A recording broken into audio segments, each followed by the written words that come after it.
So welcome one and all to another live stream. Today I'm pleased to be promoting and presenting the Property Quorum, where we get together property experts du jour to talk about topics that are irritating and sometimes even interesting. May I introduce to you, if you don't remember, of course, Juliet Baboolal of gunnercooke, a accomplished lawyer, specialist in the scene. Chris Gilsenan of Root Home, a gentleman who spent many years developing properties, especially in the social housing space, and Hamish McLay of Search and Convey, a gentleman who's no stranger to looking behind the scenes and helping people with their searches. But we are also joined today by a special guest, Paul Kielman. So I'm going to bring him onto the stage. Paul, welcome. Hello.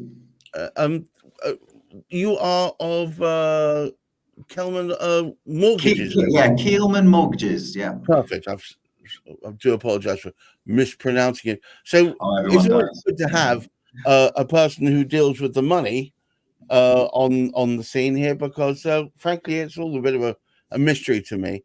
But today's topic, which I think is going to be intriguing for most, is all about the old 99% mortgage.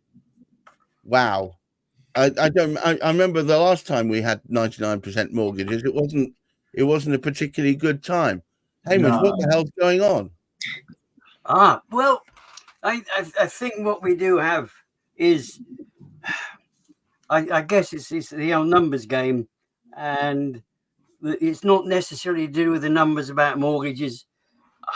I can't figure out whether it's somebody sort of making a political statement to try and capture the numbers of people to vote for them, or whether in reality it's going to be doing the property industry any good at all. Government intervention isn't best known for its being able to assist what's going on with housing.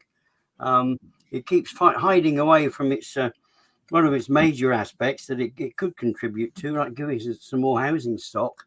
It just keeps coming up with these other ideas. It doesn't quite think them out. I don't know about this one, which is why it's rather handy having somebody like Paul along. And on that note, I'm going to throw Paul straight under the jalopy. Paul, can you tell us what the hell's going on? I mean, is this just to appease the far right who want to point out that they're trying to help everyone with this great idea? Well, I think you've got a lot of people stuck in renting. You've got a lot of first-time buyers that need a hand getting onto the market. But I'm a bit unsure on this one. It's a bit. It is like Hamish just said. I believe they're probably looking for votes at this stage with the election looming. I would suggest that that's probably the case, but I'm not so sure this is the way forward. It's gone wrong before. It went wrong before the credit crunch.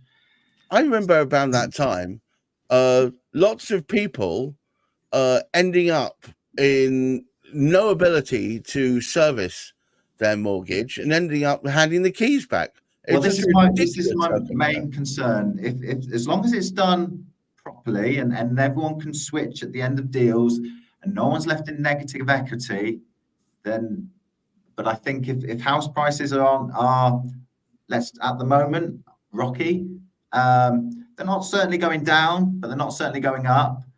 And if we come to a point where you put someone on a 2 or 5 year deal, and then at the end of that 2 or 5 year deal, properties have come down in value, I hope that there's some sort of plan within this that allows a customer still to switch to a cheaper product. Because once their 2 or 5 year deal ends, they go onto the lender's standard variable rate. Some of those standard variable rates at the moment are 8 or 9%. And that's not a place. I have to deal with that all the time. That's not a place where you want to be. So as long as there's all, a means to an end with this, where you can switch to a cheaper product at the end of the 2 or 5 year deal, that would be my main. Hang on a moment. You're suggesting this has actually been thought through? Yeah.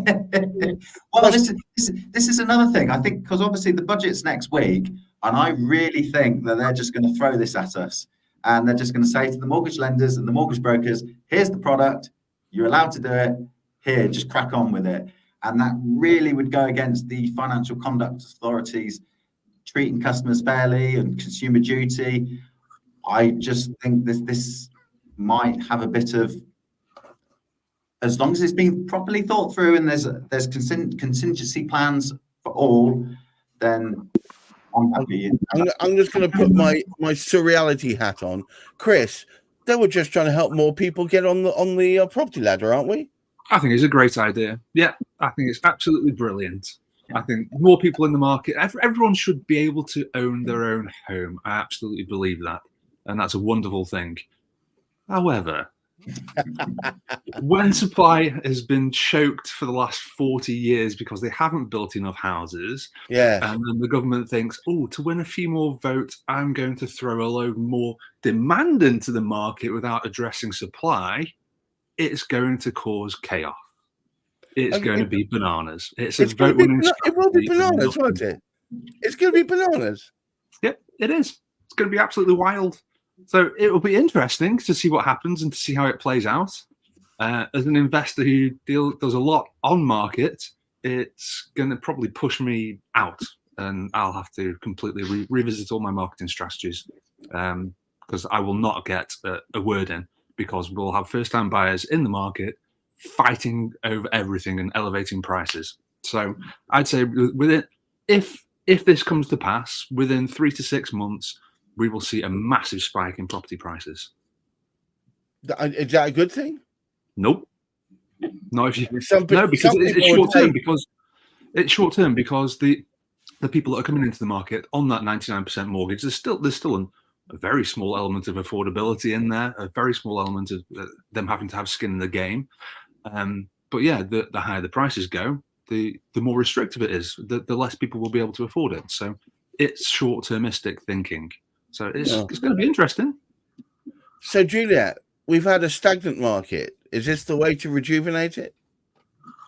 Well, I think that the key word is short-term thinking, a quick fix, because the reality is if you've got that spike and then all of a sudden after a couple of years when these fixed rates come to an end, the market depreciates and these properties devalue, then what other deal are you going to climb on? Are you going to be able to refinance? If you were to sell the property, are you going to get your money back? Are you going to be able to repay the outstanding debt that you owe on that property? Look, when I bought my first property, I bought it with 100% mortgage from Scottish Widows, and It was a professional mortgage. Your only requirement was to be a professional that fit one of their criteria, and that was it. The reality is there's a whole host of things apart from the mortgage elements or the financing elements that a buyer or a first-time buyer needs to think about. They need to pay for searches, they need to pay for stamp duty. So it's not just, when you look at the articles, it's you can buy a property for £417,000 with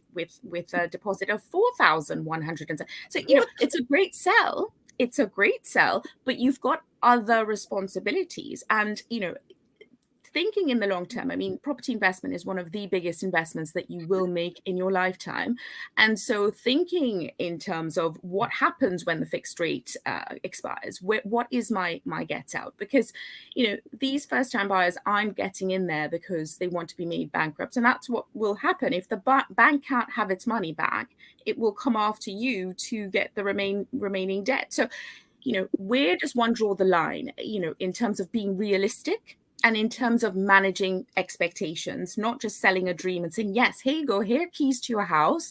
And this works as long as you can afford payments for 2 years, 5 years, whatever it is. And then after that period expires, you're on your own, sort it out. That, it's just not going to work. Wow.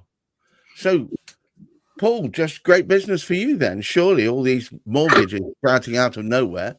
Well, yeah, initially it would be good, but if like Chris says, it pushes the price up because of lack of stock, I then got to find, generally it's 4.5 times what you earn. Right. So for the 99% side of it, it's got to be 4.5 times. So when the price goes up, so does the 99%. And then if I'm struggling to get people on 90% mortgages, I ain't going to get them on 95, 99. They've got to be able to afford it, not for just the 2 and the 5 year, for the whole of the mortgage term. Wow.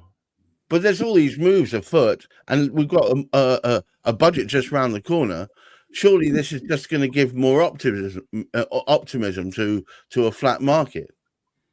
Yeah, if you're stuck in renting, then absolutely, you've got no means of a 5 or 10% deposit. This might be a little glimmer of hope.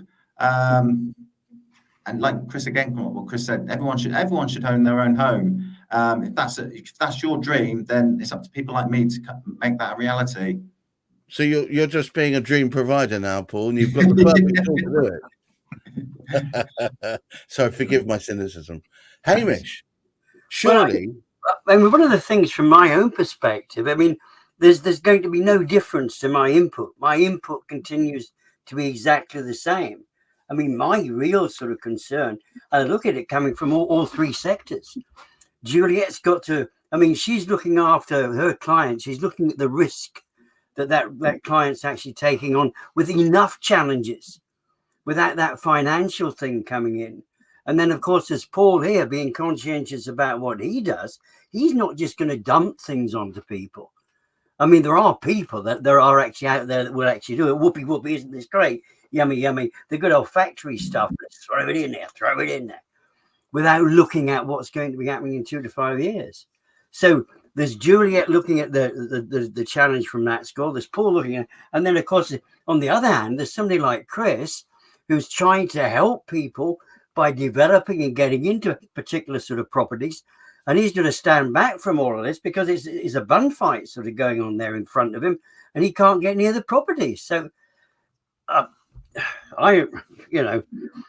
don't want to put a damp squid on the whole thing, but I do rather think, well, they definitely need some votes, that's for sure, but I don't think this is a good way of doing it. I hope that some people can make a gain from it, because I don't think it makes any difference what people say. I think they're going to go ahead and do it anyway. Chris, I think let me just talk to you for a moment. With all due respect, because in our own podcast, we were talking about this the other day, you've seen ups and downs throughout a relatively long developing career. You've seen it.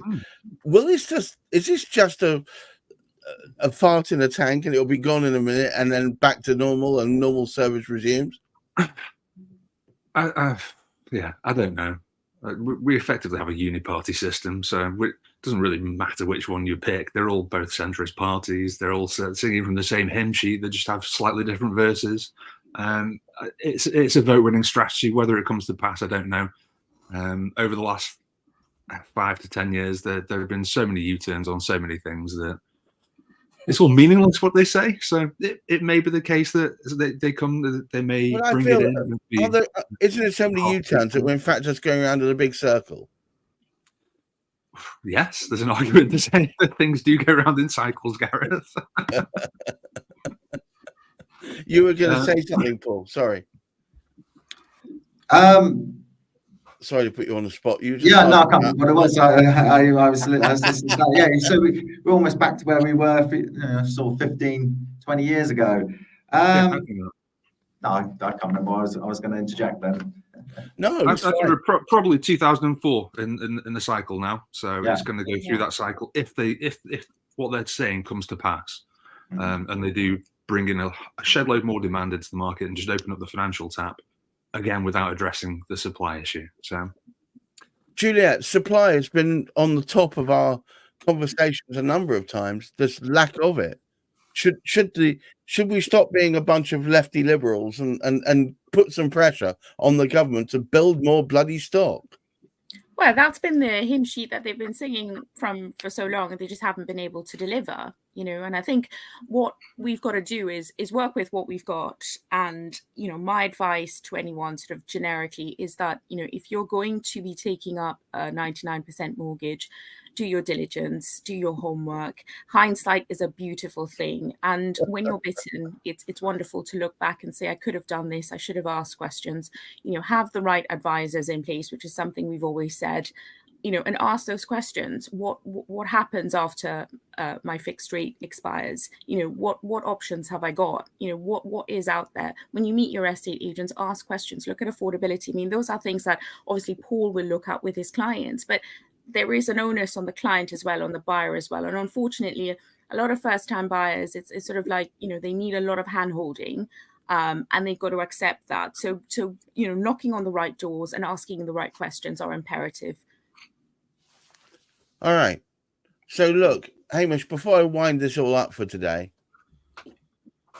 should we be creating a hoo-ha about this? Is it really just a fart in a spacesuit? Is it just a transitory thing? Are we just going to get over ourselves and just get on with it after a while? Is this just another 2004 cycle? Or is there something really to be worried about here? I think, Chris sort of pointed this out, and we sort of know this. If it's part of a mandate, one of the very clever things well, no, it's not clever. Just call it one of the things they do. They suggest, we have this great idea and we'll introduce it in 1925. And of course, they ain't going to be there in 1925 to introduce it anyway. So, there it goes, pop. Whether it's something which they do, and of course, I think everyone's mentioned this. If it's ill-conceived, if it hasn't been fully thought through, if the backup isn't there, like sort of Paul suggests, that there will be support relative within that. I think if it's just thrown in there, it's not going to do any good at all. But it may well be with everything else that's sort of going on. There's not the housing stock to accommodate it. It can push price because there is demand for property at the moment. That's why we found out, as Chris pointed out too, that the price is steady. And I think one of the things that Paul mentioned earlier in the week, which hasn't actually come out, we've got a valuer has to come in here and demonstrate the value of the property. So when he looks at the property and he's saying, well, actually, it ain't worth it's not worth 500,000. It's only worth 4,500. And so basically your lending's all screwed again anyway. So there's so many things in there which make it so complicated. As I said, I don't know who it's good for. But I'm sure Paul will find a few. It's good. Paul, I'm going to leave you with the last word before we close this week's session off. Well, what's the rate going to be? Obviously, for not even the 95%, you're sort of looking at a low 5 or 5.5%. What's the rate going to be for 99%? Are we talking 6% here? It worries me. Even a 40-year term, you'd be looking at £1,300 to £1,400 a month. Just for the initial scheme. Scary amounts of money. With potentially not the ability to pay it back long term, meaning that we could end up with a whole bunch of people on the old rental heap. Again, probably not even be able to afford that either. And again, it goes back to what Juliet says. I don't want my clients getting bankrupt. That's not the game. They want roofs over their head. They want the property dream. Don't make them bankrupt. And on that bombshell, I want to say thank you once again to Juliet Baboolal, Hamish, McLay, Chris Gilsenan, and our special guest, Paul Kielman. We're here every Thursday at 10 o'clock where we toss around ideas that are currently affecting the marketplace and occasionally even make jokes. But today, nothing particularly funny. Just a bit irritating, I would say. Let's see what happens at the budget day. If anybody has any thoughts or wants directions or concepts that you'd like us to cover, just approach any of the usual team, Juliet, Hamish, or Chris, or myself. But until next time, I would say to you all, try and have a successful week and conserve what little mental health we've all got left. Bye-bye now.